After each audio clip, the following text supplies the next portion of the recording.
असदुद्दीन ओवैसी को सरकार पर इतना गुस्सा क्यों आता है? नहीं, यू कैन स्माइल। गुस्सा तो बड़ा स्ट्रांग वर्ड है, इसलिए नहीं, मैं अच्छा, अब जी टीवी जब बोले तो हंसें, जब जी टीवी बोले तो रोएं, तो ये तो नहीं हो सकता ना। The way you try to control your smile, that angry man image. गुस्सा नहीं, बल्कि जी, तो जो अगर सरकार गलत फैसले लेती है जो जनता के हित में नहीं है और उस फैसले की बुनियाद पर जनता पीड़ित हो जाती है, जनता बेरोजगार हो जाती है, जनता बेघर हो जाती है, तो जाहिर है हमारा संवैधानिक एक जिम्मेदारी हमको मिलती है संविधान से कि हम उस पर उसकी मुखालिफत करें और खुलकर बोलें। तो वही हम काम करते आए और करते रहेंगे। बीते 8 सालों की अगर बात की जाए, आपने कई बार अल्पसंख्यकों को लेकर, मुसलमानों को लेकर, उनके राइट्स को लेकर, कॉन्स्टिट्यूशन में जो राइट्स गारंटीड है उसे लेकर काफ़ी खुले तौर पर अपनी बात रखी है। बीते 8 सालों में अगर माइनॉरिटीज़ के लिहाज से मोदी सरकार के इन 8 सालों को असेस करना हो, आकलन करना हो, तो असदुद्दीन ओवैसी, आज जो ऑडियंस है और जो दर्शक आपको देख रहे हैं, क्या कहेंगे?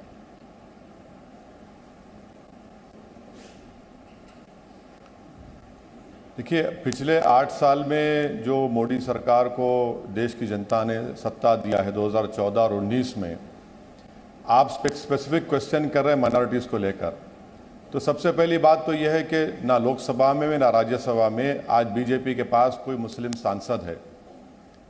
11 प्रदेशों में बीजेपी की सरकार है, उनके पास एक मंत्री है मुसलमान। तीसरी बात यह है कि जो कुछ भी माइनॉरिटी अफेयर्स मिनिस्ट्री का बजट है वो सिर्फ कागज़ी तौर पर बढ़ा दिया जाता है और उसका इम्प्लीमेंटेशन आप देखेंगे ज़ीरो है। मैं कोई हवाई बात नहीं कर रहा हूँ, आप चेक कर लीजिए। मिसाल के तौर पर जो MSDP का प्रोग्राम है उसमें आप उत्तर प्रदेश की मिसाल ले लीजिए और पूछ लीजिए उत्तर प्रदेश के अगर कोई मंत्री हैं, पिछले 7 साल में MSDP का जो बजट उत्तर प्रदेश को गया था उसमें से 10% भी इस्तेमाल नहीं हुआ। और MSDP का बजट क्या था? स्कूल का कंस्ट्रक्शन, माइनॉरिटीज़ के लिए हॉस्टल का कंस्ट्रक्शन और डेवलपमेंट एक्टिविटीज़। चौथा यह है कि वही मिनिस्ट्री ऑफ माइनॉरिटी अफेयर्स में मदरसा डेवलपमेंट की स्कीम है। मेरे सवाल के जवाब में मुख्तार अब्बास नकवी ने पिछले पार्लियामेंट सेशन में कहा कि हम मदरसा डेवलपमेंट स्कीम में उत्तर प्रदेश में हमने 1 पैसा भी नहीं दिया अभी तक। पांचवी बात यह है कि 8 साल में आप देखते हैं कि मॉब लिंचिंग के नाम पर गौरक्षकों ने, जो सो कॉल्ड गौरक्षक हैं, उन्होंने क्या क्या तमाशे नहीं किए और ये देश देखता है। आज भी हम देख रहे हैं कि रूल ऑफ लॉ को बर्बाद किया जा रहा है और सिर्फ एलिगेशन लगा दिया जाता है किसी के ऊपर। तो खरगोन में और सेंधवा में बगैर नोटिस दिए घरों को तोड़ दिया गया। प्रयागराज में भी वही उसी तरीके से किसी पर एलिगेशन लगाया गया, पत्नी के नाम पर घर है, पति को नोटिस दिया जाता है और घर तोड़ दिया जाता है। दिल्ली में देश की राजधानी है, वहाँ पर भी उन्होंने इस तरह का काम किया। तो ये कहना पड़ता है कि बीजेपी ने पिछले 8 साल में भारत कानूनों पर एक ऐलान जंग कर दिया है और इसीलिए उनकी 8 साल की सरकार में हम देख रहे हैं कि आए दिन कोई ऐसा वाक़या नहीं जाता कि इस तरह के वाक़यात होते हैं, इस तरह से डिस्क्रिमिनेशन होता है, इस तरह से टारगेटिंग होती है, सेलेक्टिव एप्लीकेशन ऑफ लॉ होता है।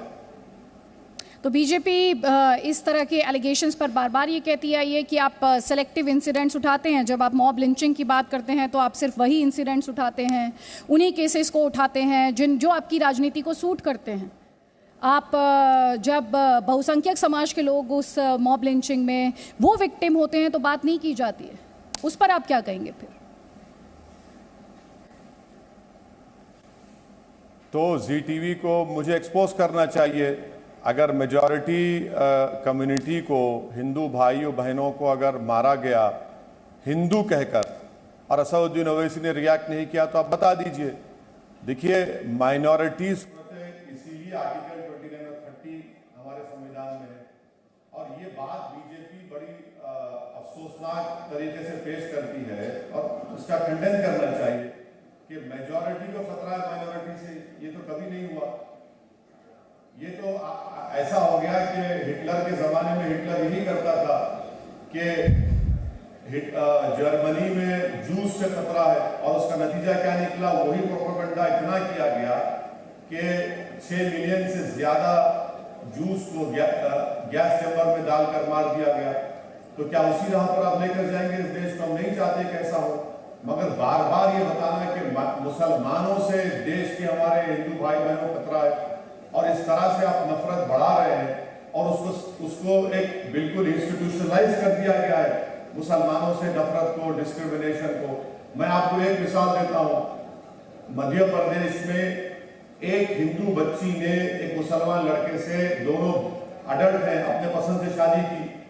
जिस मुकाम से वो हिंदू बच्ची ने उस मुसलमान लड़के से शादी की, वहां के कलेक्टर ने उस मुसलमान लड़के के परिवार का एंटी नेशनल ने उनके घर को तोड़ दिया।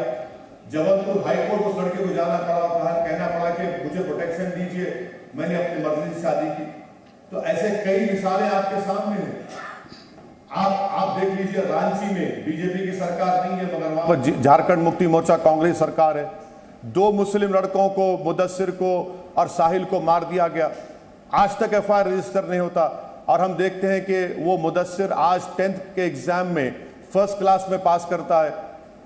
तो यही तो कह रहा हूं कि पूरा देश का माहौल इस तरीके से बना दिया गया बीजेपी आरएसएस तरफ से कि सबसे बड़ा हिंदुत्व का लीडर कौन है। और अफसोसनाक बात यह है कि दूसरे सेकुलर पार्टीज कंपीट कर रहे हैं कि हिंदुत्व की आइडियोलॉजी में सबसे ज्यादा आगे कौन है। पार्टियां कंपीट कर रही हैं हिंदुत्व की आइडियोलॉजी में आगे कौन है, लेकिन अगर उसके स्पेक्ट्रम दूसरे एक्सट्रीम में जाए, उसी स्पेक्ट्रम के, तो उस एक्सट्रीम में कौन आता है? उसमें असदुद्दीन ओवैसी आते हैं। अभी आपने कहा कि गैस चैम्बर्स का आपने जिक्र किया, इंडिया के कॉन्टेक्स्ट में वो गैस चैम्बर्स वाली जो आपने अभी एनालॉजी ड्रॉ करने की कोशिश की, आपने एग्जाम्पल लिया, आपको लगता है कि इंडिया उस स्टेज में है? रियली आपको ऐसा लगता है? आपने नाज़ी जर्मनी से इंडिया की तुलना की। Do you really think that's a justified comparison? देखिए, विश्व में जो जेनोसाइड के एक्सपर्ट्स हैं, मैं आपसे गुजारिश करूंगा कि कभी आप अपने प्रोग्राम में उनको बुला लीजिए। जितने बड़े बड़े एक्सपर्ट्स हैं, उन्होंने कहा कि इंडिया उसी रास्ते पर जा रहा है, उसी रास्ते पर जो रुवांडा में हुआ था।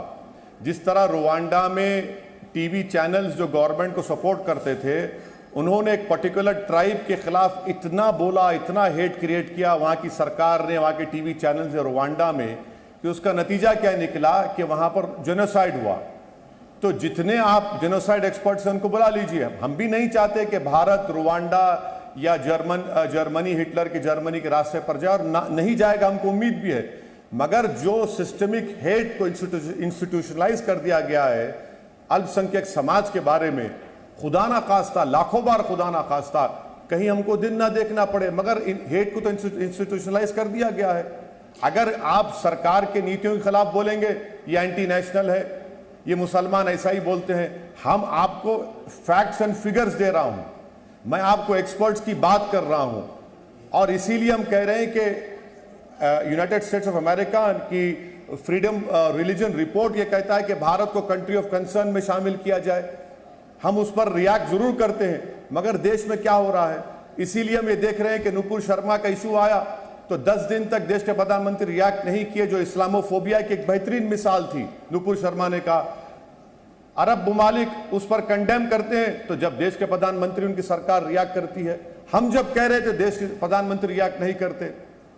Presenting B News app, available on Google Play and App Store. Download it now.